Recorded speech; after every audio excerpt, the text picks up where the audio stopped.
కాలంలో కేంద్రంలో ఉంది, రాష్ట్రంలో ఉంది. అవును సార్. అయితే ఆ ఫీడ్బ్యాక్ క్షేత్రస్థాయి నుంచి వస్తున్న ఫీడ్బ్యాక్ అన్నా గుర్తించగలగాలి. అది వదిలేయండి, కనీసం ఎమ్మెల్యేలు ఎవరంటున్నారు? ఎమ్మెల్యేలు ఓవర్వేమింగ్గా జగన్మోహన్ రెడ్డి వెనకాల ఉన్నా ఏమవుతుంది? అధికారం కేంద్రంలో ఉంది, రాష్ట్రంలో ఉంది. ఒక్కసారి హైకమాండ్ నిర్ణయం తీసుకున్నాక అందరు ఇటొస్తారు అని నమ్మింది కాంగ్రెస్ హైకమాండ్. అందువల్ల ఇక్కడ ఎవరో ఏదో చెబితే నమ్మారు. రెండోసారి పొరపాటు చేశారు. కేసీఆర్ కాంగ్రెస్ పార్టీని బీఆర్ఎస్లో విలీనం చేయాలి, కేసీఆర్ బీఆర్ఎస్ను కాంగ్రెస్ పార్టీలో విలీనం చేయాలని ప్రతిపాదన చేశారు. ఈ మధ్య ఇంటర్వ్యూలలో, టీవీ ఇంటర్వ్యూలు ఎన్నికలకు ముందు కేటీఆర్ కూడా ప్రస్తావించారు. సో నాకు ఇష్టం లేదు, నేను రాజకీయాలకే దూరం ఉండేవాడిని, అదే జరిగితే అంటూ మాట్లాడారు కూడా. అందువల్ల కేసీఆర్ ప్రతిపాదించితే సోనియా గాంధీ దిగ్విజయ్ సింగ్తో మాట్లాడమని, ఈలోగా తెలంగాణలో కాంగ్రెస్ నాయకులు అది ఇది మాట్లాడడం, దిగ్విజయ్ సింగ్ ఏం సలహా ఇచ్చాడో తెలియదు. చివరకు ఏం జరిగింది? తెలంగాణలో 10 ఏళ్ళు పట్టింది అధికారంలోకి రావడానికి. అంటే ఆ సమయంలో కేసీఆర్ ముఖ్యమంత్రిగా ఆయన చేయడం తమ పార్టీ ప్రయోజనమా కాదా అని అర్థం చేసుకోలేకపోయింది. అందువల్ల పబ్లిక్ అడ్మినిస్ట్రేషన్లో, పాలిటిక్స్లో ఒక ప్రిన్సిపల్ ఉంటుంది. పాలిటిక్స్లోనే కాదు, ప్రతి దాంట్లో ఒక ప్రిన్సిపల్ ఏంటంటే డిఫైనింగ్ మూమెంట్ అంటారు. అంటే ఆ డిఫైనింగ్ మూమెంట్లో నిర్ణయం తీసుకోగలగాలి. అదొక కంపెనీ అయినా, ఒక రాజకీయ పార్టీ అయినా, ఒక వ్యక్తి అయినా, ఆ డిఫైనింగ్ మూమెంట్, ఈ క్షణములో నేను ఏ నిర్ణయం తీసుకోవాలి, ఆ సరైన నిర్ణయము సరైన సమయంలో తీసుకుంటే, ఈ పదాలను చాలా సందర్భాల్లో వాయిదా వేస్తానికి వాడుతుంటారు. కానీ ఆ మూమెంట్లో సమయం తీసుకుంటే, ఒక నిర్ణయం తీసుకుంటే దాని ఫలితం మామూలుగా ఉండదు. అందువల్ల ఆ డిఫైనింగ్ మూమెంట్ను గుర్తించగలగాలి. సో రాజకీయాల్లో కానీ, వ్యాపారంలో కానీ ఆ డిఫైనింగ్ మూమెంట్, ఈ సమయంలో పెట్టుబడి పెడితే, ఈ సమయంలో ఇంకో బ్రాంచ్ పెడితే, ఈ సమయంలో కొత్త ప్రొడక్ట్స్ని ఇంట్రడ్యూస్ చేస్తే మార్కెట్ అనుకూలంగా ఉంటుందని గుర్తించాలి. మళ్ళీ అదేదో నమ్మకాలతో కాదు, సైంటిఫిక్గా మార్కెట్ను స్టడీ చేసి, ఇప్పుడు పోటీ లేదు, ఈ పని చేస్తే మనం సక్సెస్ అవుతామని.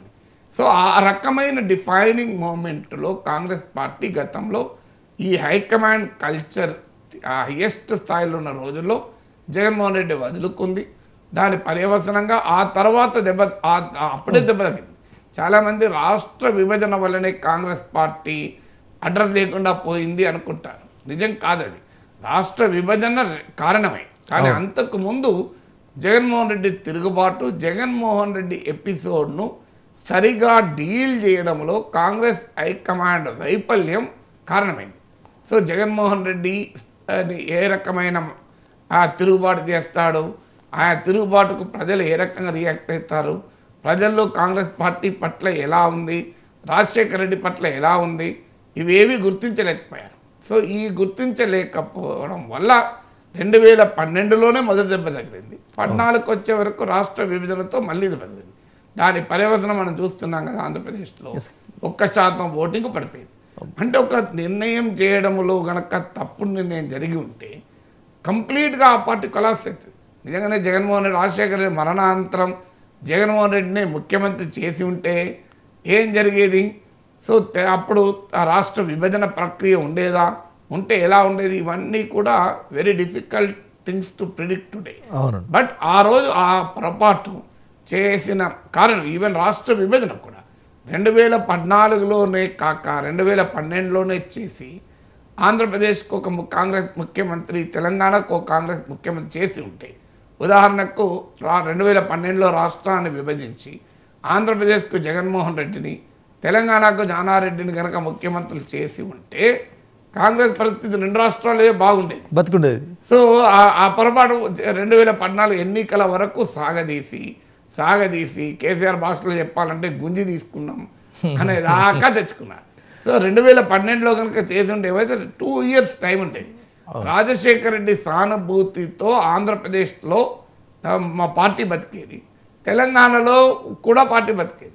ఆ 2 ప్రభుత్వాలు కనుక జనరంజక పాలన ఇచ్చి ఉంటే 2014లో మళ్ళీ గెలిచేవారు. ఒకవేళ ఓడినా బలమైనటువంటి ప్రతిపక్షంగా ఉండేవారు. సో ఈ 2 ఆ రోజు అంటే ఒక నిర్ణయాన్ని తీసుకోవడంలో హైకమాండ్ కొద్దిమంది వ్యక్తుల చెప్పేటువంటి స్వీయ మానసిక దృక్పథం నుంచి కేసీఆర్ కో క్యా హై అని దిగ్విజయ్ సింగ్ అంటే కుచ్ బీ నహీ హై అనుకున్నాడు. ఏం జరిగింది, అక్కడ కట్ చేస్తే సీను కేసీఆర్ తెలంగాణ కల్వకుంట్ల చంద్రశేఖర్ రావు అనే నేను తెలంగాణ తొలి ముఖ్యమంత్రిగా అని ప్రమాణం చేశాను. మళ్ళీ కాంగ్రెస్ ముఖ్యమంత్రి ప్రమాణం చేస్తానికి రేవంత్ రెడ్డి అనే నేను అని ప్రమాణం చేస్తాను 10 ఏళ్ళు పట్టింది. వల్ల ఒక నిర్ణయం ఇప్పుడు కాంగ్రెస్ పార్టీ ఇంకేం చేయగలుగుతుంది, అంతా పోయినాక ఏం చేయగలుగుతుంది. సో ఇప్పుడు షర్మిల మళ్ళీ అంటే చూడండి, రాజశేఖర్ రెడ్డి వారసత్వానికి ఉన్న పొలిటికల్ స్ట్రెంగ్త్ను కాంగ్రెస్ హైకమాండ్ ఆ రోజు గుర్తించలేకపోయింది. ఆ రోజు రాజశేఖర్ రెడ్డి వారసత్వం యొక్క పొలిటికల్ ఇన్ఫ్లుయెన్స్ ఎంత ఉంది అనేది అంచనా వేయలేక దెబ్బతిన్నది. ఇవాళ అంచనా వేసినా ఏం చేయగలిగలేని పరిస్థితిలో ఇప్పుడు ఉంది. అంటే ఇప్పుడు షర్మిల రూపంలోనైనా కాంగ్రెస్ హైకమాండ్ గుర్తించిందని మనం ఎక్స్పెక్ట్ చేయొచ్చా, లేకపోతే ఇప్పుడు షర్మిలకు అవసరం ఉంది, కాంగ్రెస్ పార్టీకి అవసరం ఉంది, ఈ కోణంలో చూస్తే? అంటే ఇప్పుడు గుర్తించినా గుర్తించకపోయినా చేయగలిగింది ఏం లేదు కదా. ఇప్పుడు గుర్తించినా ఉన్నదే 1% ఓటు. ఇప్పుడు ఒక పరిణామాన్ని ఒక సమయంలో ఇప్పుడు ఒక సరైన సమయంలో గుర్తిస్తే దాని ప్రయోజనం ఉంటుంది. అంటే బెటర్ లేట్ దెన్ ఎవర్ అంటారు. ఇప్పటికైనా షర్మిల గుర్తించారు. షర్మిలను గుర్తించింది కూడా ఏంటి, అటు కాంగ్రెస్ పార్టీకి నాయకత్వ సంక్షోభం, ఇటు షర్మిలకు పార్టీ రాజకీయంగా ఆప్షన్ లేదు. అది వారిద్దరి మధ్య ఉన్న అనివార్య పరిస్థితి. ప్రజలకు కాంగ్రెస్ను గెలిపించాలని అనివార్య స్థితి కలగాలి కదా. సో అందువల్ల ప్రజలు కాంగ్రెస్ పార్టీకి షర్మిల నాయకత్వానికి ఎందుకు ఓటు వేయాలో చెప్పగలగాలి. షర్మిలకు అవసరం ఉంది కనుక కాంగ్రెస్లో చేరారు, కాంగ్రెస్కి అవసరం ఉంది కనుక షర్మిల తీసుకున్నారు. ఇక్కడ వరకు అభ్యంతరం లేదు. సో ఇద్దరికి అవసరం ఉంది, ఈ పరిణామం జరిగింది. కానీ ప్రజలకి ఏం సంబంధం ఈ పరిణామంతో? సో ప్రజలకు ఏంటి ప్రయోజనం అనేది చెప్పగలగాలి కదా. సో అది చెప్పలేనప్పుడు రాజకీయంగా నాయకత్వ మార్పులే మొత్తం పరిణామాలను మారుస్తాయి అనుకుంటే పొరపాటు. అదే వాతావరణం ఉంటే వైఎస్ఆర్ తెలంగాణ పార్టీ ఎందుకు పెట్టేది, వైఎస్ఆర్ ఆంధ్రప్రదేశ్ పార్టీ పెట్టేది కదా. నిన్న మీరు విశ్లేషణ చేసిన దగ్గర నుంచి ఒక చర్చ అయితే పెద్ద ఎత్తున సాగుతున్నారు ఏపీలో, తెలంగాణలో. అంటే